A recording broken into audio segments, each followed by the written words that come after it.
Hi guys, welcome back to another video.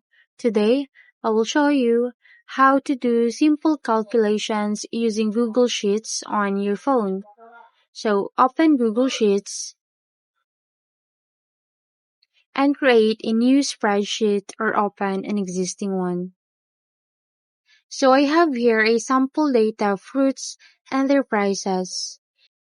Now to add them up, tap the empty cell B5,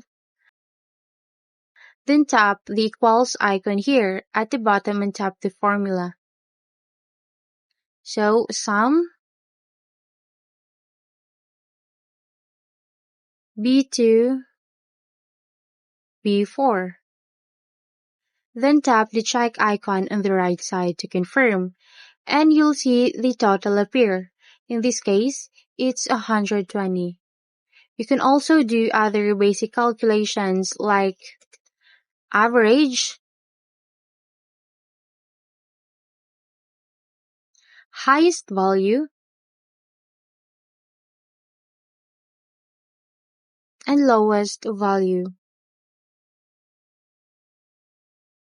Google Sheets automatically updates the result if you change any number.